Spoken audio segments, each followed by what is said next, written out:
Moins de 30% de réussite au Mali ou en Guinée, autour de 20% au Sénégal. Cette année encore, les résultats du bac sont désastreux en Afrique francophone. Comment l'expliquer? Beaucoup de réactions sur notre page Facebook. On en parle avec Adiba, enseignant, formateur et syndicaliste. Bonsoir. Bonsoir Fante. Alors, le constat est sévère. On a senti beaucoup d'internautes remonter. Alors d'abord, cette première question de Carlos Papanegro à Cabinda en Angola. Est-ce que ces mauvais résultats sont spécifiques aux pays francophones? Non, pas du tout. Quand on regarde en 2013, au Libéria, il y a eu 0% de réussite au bac. Parce que dans les pays anglophones, il y a un bac ouest-africain. Et en 2016, me semble-t-il, il y a eu une seule personne qui a réussi au bac. Donc je pense que les pays francophones ne sont pas à ce niveau. C'est un mythe, cette idée que les pays anglophones s'en sortent mieux? Nous sommes peinés par ce qui nous arrive. Nous pensons que les autres s'en sortent mieux. Malheureusement, ce n'est pas le cas. Malheureusement ou heureusement, je ne sais pas, mais ce n'est pas le cas. Alors certains pensent que c'est la faute des enseignants, comme Kwaku Kwame Hyacinthe à Bouaké. Les conditions de recrutement des enseignants ont été assouplies. Conséquence, la plupart de nos élèves arrivent au secondaire avec de sérieuses lacunes. Ça, c'est une réalité aujourd'hui? Oui, c'est une réalité. Il y a des lacunes partout parce que les recrutements d'enseignants ne respectent pas les règles. Maintenant, la question est la suivante. Qui est-ce qui recrute les enseignants? Ce ne sont pas les enseignants. C'est les autorités politiques qui choisissent d'assouplir le recrutement des enseignants pour pouvoir mal les payer. Et vous qui formez des enseignants, qu'est-ce que vous constatez sur le terrain? Ce que je constate, c'est que les étudiants arrivent. J'ai la chance de former uniquement des profs de philosophie qui arrivent après avoir fait 4 ans à l'université. Donc c'est un cas quelque peu différent et ils arrivent en étant quand même plus faibles qu'ils ne l'étaient il y a quelques années. Donc on a un travail très difficile pendant 2 ans pour qu'ils puissent sortir en ayant le niveau qu'il faut. Qu'est-ce qui leur manque aujourd'hui aux enseignants? Aux enseignants, c'est la formation. Le problème, ce n'est pas ceux qu'on forme. Le problème, c'est que dans le système éducatif, en tout cas au Sénégal, par exemple en philosophie, qui est ma discipline, 40% des enseignants n'ont pas une formation. Donc l'État a mis dans les classes des personnes qui ne devraient pas y être ou qui ne devraient pas y être avant d'avoir été formés. Et ça, c'est l'État qui a choisi de ne pas les former. Donc c'est ça le gros problème qu'on a, une déconsidération de la fonction enseignante qui fait qu'on prend n'importe qui pour en faire un enseignant. Les enseignants formés s'en sortent plutôt bien. Alors pour Amaguindo à Bamako, c'est la persistance des grèves des enseignants qui explique de si mauvais chiffres. Comment on explique ces mouvements sociaux si fréquents dans la profession? On en parle tous les jours dans le journal Afrique. Je forme des Bac+6 au Sénégal. Donc des gens qui passent un concours extrêmement difficile, qui font 2 ans de formation extrêmement dure. L'État les sort et leur donne 206 000. Les envoie dans des endroits reculés du pays où ils n'ont pas l'électricité, parfois pas l'eau courante, souvent pas l'eau courante, disons. Et ils ont un salaire qui fait moins de 300 €, me semble-t-il. Donc c'est d'une certaine manière normal que ces gens-là fassent grève pour améliorer leur sort. Donc ça me semble totalement normal. C'est le syndicaliste qui parle là. C'est le syndicaliste qui parle, effectivement, mais je pense que c'est le citoyen qui parle. Nous voulons tous un système éducatif qui fonctionne. Et si je prends l'exemple de la Finlande avait de très mauvais résultats. Elle a amélioré les choses en améliorant la formation des enseignants et en augmentant les salaires des enseignants et en les respectant. Les pays africains ne se décident pas à le faire. Il n'y a pas de raison que les choses s'améliorent. Alors André Agbagli cible, lui, la qualité des programmes. Il demande combien de pays africains francophones ont réformé leur système éducatif depuis les indépendances. Là encore, c'est un mythe. Les gens semblent penser que les pays africains ne réforment pas leurs programmes.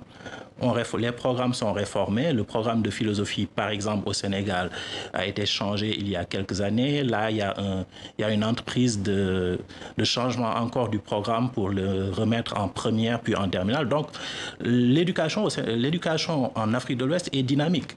Mais pour les autres pays, c'est le cas? Pour les autres pays, je ne saurais le dire, mais je ne peux pas concevoir que ce ne soit pas le cas.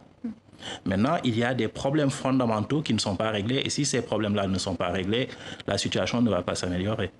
Alors, Sakiala Dembélé estime que l'apprentissage du français à l'école et la pratique des langues nationales dans la vie de tous les jours créent un conflit intrinsèque. Est-ce que vous êtes d'accord avec lui? Non. Non, c'est encore une fois des solutions faciles. Les gens vont dire c'est parce qu'on apprend le français que les élèves n'arrivent pas à apprendre, donc ils arrivent en terminale. C'est intuitif.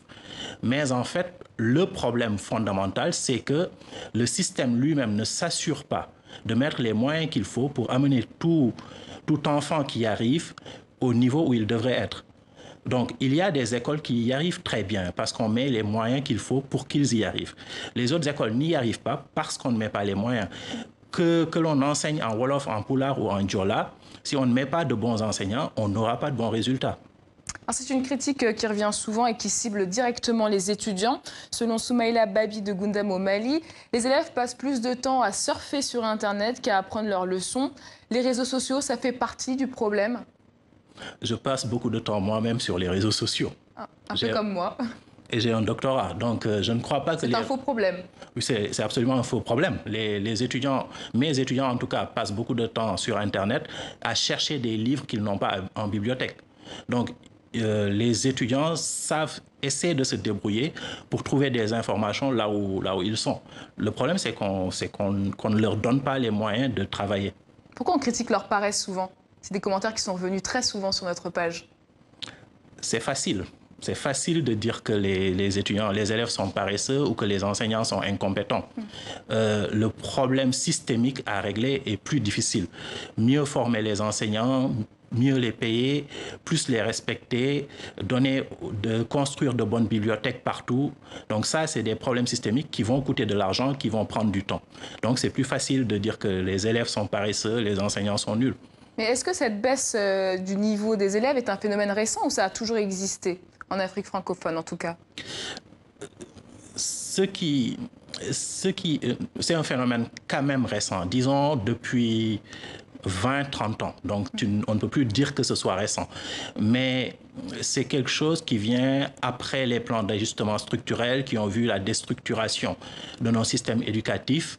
Et puis, dans les années 2000, pour ce qui est du Sénégal, il y a eu une multiplication des lycées où il a fallu mettre des profs et on a choisi, au lieu d'en former, de mettre n'importe qui dans les classes. Donc, toutes ces choses-là se paient mécaniquement et ça donne les résultats qu'on a. Et pour David Guelissa du Brésil, les élèves ne s'intéressent plus aux études car il y a peu de perspectives d'emploi. C'est une réalité, ça. Ça démotive aussi les étudiants. Il y a effectivement une démotivation parfois de certains étudiants qui considèrent que même s'ils ont un diplôme, ça ne sert à rien parce que la société elle-même leur renvoie comme modèle des gens qui ne sont pas instruits. Donc c'est normal, je pense, qu'ils soient quelque peu démotivés. Mais je pense que là encore, c'est la société elle-même qui est responsable. Il faut des débouchés existants pour doper le niveau des élèves, vous pensez? Il faut des débouchés. Il faut un système économique tel qu'on puisse se dire que si on fait une formation, soit on aura un emploi, soit on pourra créer son emploi. Donc, et ça, je pense que les étudiants, les élèves se rendent assez bien compte que le système économique n'est pas fait pour eux. Et une dernière question, quel est le chantier prioritaire pour vous, rapidement?